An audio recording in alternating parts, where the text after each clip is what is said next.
and welcome to another episode of Earth911's Sustainability in Your Ear. I'm Mitch Ratcliffe. Hey, we just recently read a fascinating book, Energy Crises, Nixon, Ford, Carter, and Hard Choices in the 1970s by author Jay Hakes. And we invited him onto the show today to talk about it because we're stuck in the 1970s in the way we think about oil and gas. And it's time for us to turn the page, but we have to look at that history clearly and carefully to make that decision as a country. Jay served as the Department of Energy's chief energy analyst during the Clinton years. And later as a presidential historian, he was the director of the Carter Presidential Library in Atlanta for 13 years. Today, he's an author based in New Orleans. His previous books include A Declaration of Energy Independence, How Freedom from Foreign Oil Can Improve National Security, Our Economy, and the Environment. That book, which he wrote 12 years ago, made the case that America had ignored both the threat of climate change and the challenge of weaning itself from foreign oil for decades, as well as from domestic oil. Jay, welcome to the show. How are you today? I'm doing fine. Good to talk to you. It's a pleasure to have you here, and your book is fascinating. I really enjoyed reading it. First, can you tell us how the 1970s, from Nixon's economic policies to Carter's sort of energy-centric national security policies, continue to shape our views on energy today? Well, almost everything that we're dealing with today, somehow or other, we were dealing with in the 1970s, which is why it's such a fascinating decade. From the environmental standpoint, they had in Nixon's first year in office, the Santa Barbara oil spill, which sort of sobered everybody up about the risks of offshore drilling for oil. And in 1970, we passed the Clean Air Act, which is the act that the Supreme Court says authorizes the president to take action on climate change. And it had a lot of interruptions, like oil supplies being cut from the Middle East. And for people who lived through it, there were these long gasoline lines. You could wait for 4 hours. And so it's a pivotal time in our history in so many different ways. Well, I remember those lines, and I was just about to drive, and I remember thinking, oh no, I won't be able to go out cruising. So I had a very on the ground view of this, but you were right in the middle of it. Now, one of the ideas that has really clearly emerged from the 70s and we continue to focus on today is this notion of energy self-sufficiency. But what does that mean in 2020 at a time when we understand the impact of burning fossil fuels, and the United States has shifted from being a net importer to a net exporter? Is it still a useful concept today? I think it's an important concept, but not as important as it used to be. I argued back 12 years ago that being 60% dependent on foreign oil imports was not a good thing. It wasn't good for the economy. It gives Saudi Arabia too much leverage over us. And, Saudi Arabia right now is back in the news because of the assassination of its critics. So these are all important things. And I've argued that that we could get to energy independence by stressing renewables, more efficient vehicles, so that the two could be compatible. But I think the real answer to your question is today we can put much more emphasis on the environment because we have to have some balance. But clearly the environment has grown as a challenge, and the need for energy independence has pretty much been taken care of. Now, you call out a particular date, October 17, 1973, as a critical moment in U.S. energy history. What happened that day? Well, I did a lot of digging into our relationships with Saudi Arabia, and many of these documents were classified for years, and they're quite mind-blowing when you read them. So on October 17th, 1973, is the day that the oil embargo began against the United States, and the Arab oil-producing countries slashed their production. And that very morning, President Nixon and Secretary of State Kissinger have a meeting with Middle Eastern diplomats, and they came out of that meeting celebrating because they thought they heard there would be no embargo. And yet that same day, the embargo started. And that's not atypical. That kind of misunderstanding is repeated throughout this period. And so from that day, I'd say before that, energy had never been a front burner issue for the American people. Mm-hmm. After that, because of the gasoline lines that you and I went through, there were times when Americans would tell the pollsters energy was their number one issue. Now, it looks to me like that was the day that oil was weaponized, both in terms of pricing and restricting access to the supply. Have we over-indexed on oil in all of our policy decisions ever since because they aimed that gun barrel at us? Yeah, it was actually called the oil weapon by the people that did it and the press discussion. And I think it was important to not have that weapon pointed at us. Mm-hmm. And now it isn't. I think we have a lot more freedom with Saudi Arabia, but to deal with Saudi Arabia. But I do think oil has always been kind of special because it's easily transportable. It's the basis of our transportation system. So the issue is, to me, not whether we like oil or don't like oil. The issue is, what are we going to replace it with? Right. And the difference is now we have options. So we don't have to be dependent on oil because technology that's available to us today wasn't there in the 1970s. Today it is. So do you think that there had not been an oil embargo, a series of them starting in 1973, would we have made faster progress towards alternative energy? No, I would argue that it actually helped us get to alternative energy in a roundabout way. Two things. One is in 1975, the Congress passed the first auto efficiency regulations, right, which basically aimed to double the efficiency of the automobile. So that was an outcome of the oil embargo, and that path eventually leads you to the electric car. The other thing is that we poured money, particularly under Carter, into energy research in a way that we've never done since. And that was directly a reaction to the oil embargo. Now, the research was spent on a lot of things like coal that from a climate standpoint were not helpful. Mm-hmm. But it also was when we started spending a lot of money on photovoltaic cells. And that is probably the number one game changer today. And so one of the lessons from this is these things started in the 70s, but then they were kind of abandoned in the 80s and the 90s. And only recently have we got back on that bandwagon. If you think, had we stuck with both the mile efficiency standards and the investments in solar on a steady basis over a 40, 50-year period, we would be so much better off today.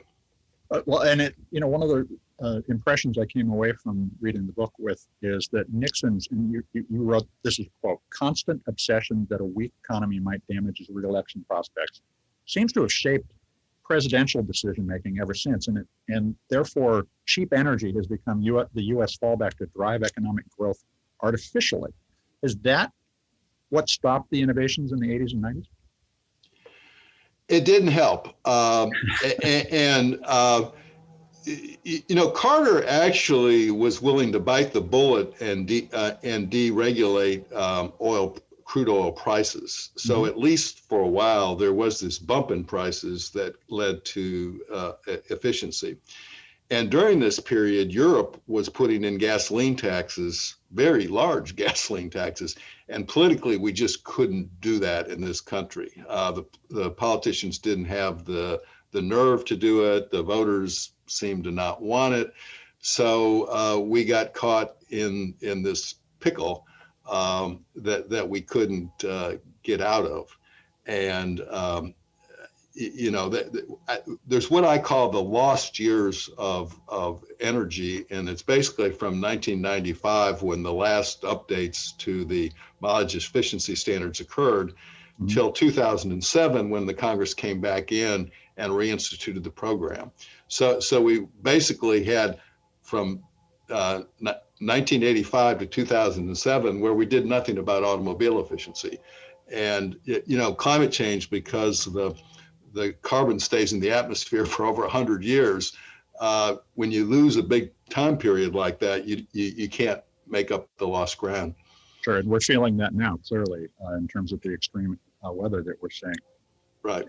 Now, Carter's policies really focused on controlling consumer and industrial oil and gas prices through a variety of mechanisms. That seems to, again, have made cheap energy the priority. Did that help or hurt our progress?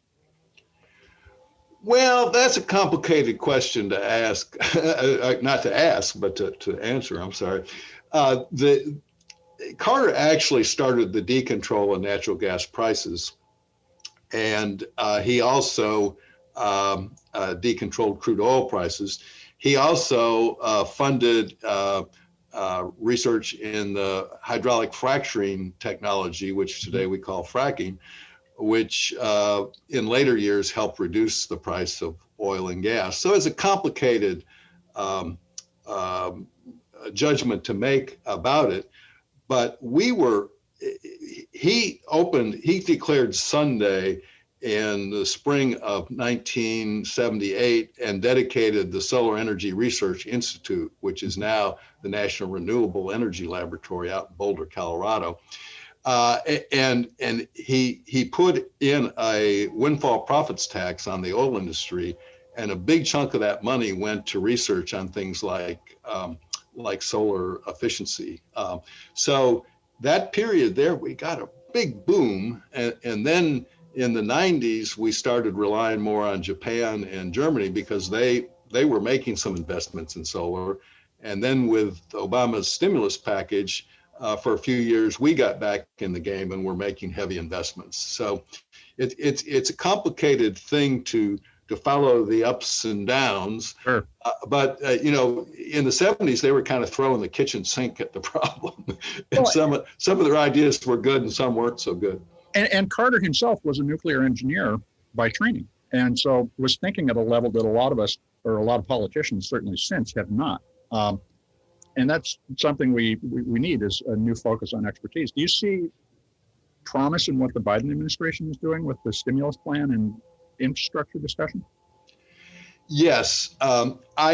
Obviously now the people that are in place are people that place a high priority on climate change and realize that we've lost a lot of time.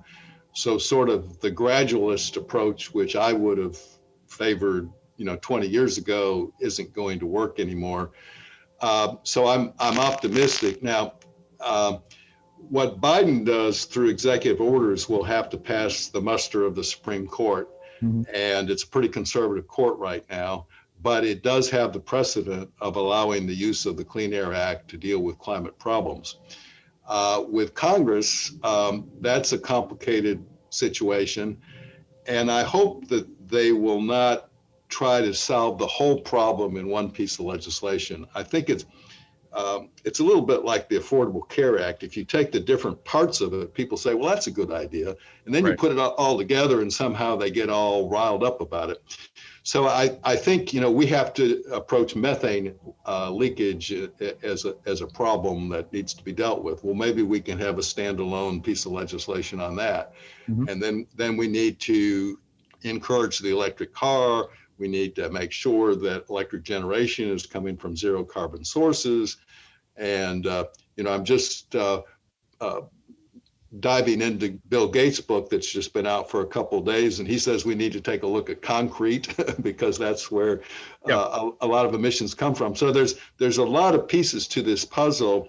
And I don't know if our political system can sort of solve them all in one package, but we need to be addressing all of them as fast as we can. Yeah, well, I think it's our bipolar political system that makes it difficult to do that, because we no longer have a real discussion at the center. Yeah. You mentioned earlier that, and you just a moment ago talked about encouraging renewable energy in EVs. And previously you mentioned that our infrastructure is partially designed not only to use oil, but to distribute oil. And now energy generation, as we move to electrification, needs to be distributed all over the place. So generators nearer to where people use it. Are we facing just a fundamental misalignment in the way that we think about our infrastructure right now? Yeah, it's another thing that's complicated because it sounds contradictory, but you need distributed generation where the power is generated close to where it's being used. But because wind and solar are intermittent and the sunlight and wind availability varies by section of the country, we also need high-speed transmission lines that cross the country. So it's kind of contradictory, but we need both. And the Texas situation that the poor people there have just gone through illustrates that not enough attention has been paid to what might kind of be nerdy issues, but setting up a grid that works with a variety of sources like wind and solar is not that hard, but you have to say it's important to do, and someone has to do it who understands it. So, this may be part of the infrastructure package that President Biden proposes, is making sure that our grid is available for the new realities of a system that's going to have a lot of wind and solar on it. And I think he may be successful in getting that. Well, we can hope so. Now, the other thing that occurs to me is you talked about that is we have an infrastructure built around gas stations right now, and we need charging stations. How critical do you see funding from the government to driving that versus private enterprise seeing an opportunity and stepping up and building that infrastructure? I lean a little bit towards the private enterprise side, just because the government's really not set up to run electric charging stations. Mm-hmm. And I think that they can do their role by tax incentives. Now, recently, I was encouraged to see that the utilities in the southeastern United States, which included Duke Energy, Southern Company, Entergy, had formed a compact, and including the Florida utilities, to set up charging stations throughout the southeastern United States. And, I live in New Orleans, so that covers me for my driving. I probably, when we can fly, would fly if I was going further than that. So, I'm sure they could do it faster with federal incentives. And then, of course, the automobile makers themselves want to set it up because, Tesla may have a different charging system than General Motors. So I think there'll be plenty of private sector partners out there. They'll all want to set up on the interstate in some way or another. So the federal government may need to adjust its rules for, what's allowed on interstates. But, I think a partnership will work very well. Yeah, it's interesting because, as I think about the infrastructure for charging, you have to stop for longer. Even when we get to very fast charging, it's still going to be a few minutes longer. And our gas stations are isolated things, and they might actually become shopping centers or places where you stop and dine and do something while your car charges. So there's a lot of opportunity there. But now you're talking, because I live in New Orleans, and it seems to me that the ideal thing is to have a nice restaurant right where the charging station is, and I'll be very happy. Well, and so what kind of incentives would you put in place? Would it be incentives for purchasing an EV, or would you put incentives in place as well for building that kind of a destination, charging destination? I think you need both. We have an incentive for new electric vehicles, but it's kind of a little bit misguided, because when a company gets up to a certain level, they lose it. Mm-hmm. And I think maybe it could be lowered a little bit, and they could have it apply to more cars.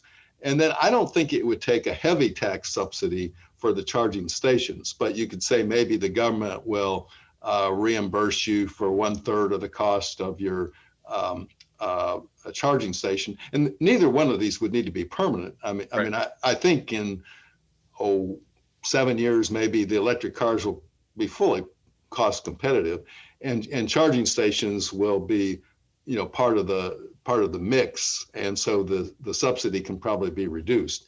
But at this point, a lot of what we're looking at is speeding up things that might happen anyway, but we can't wait for them to happen at a gradual pace. They have the pace of change has to be accelerated.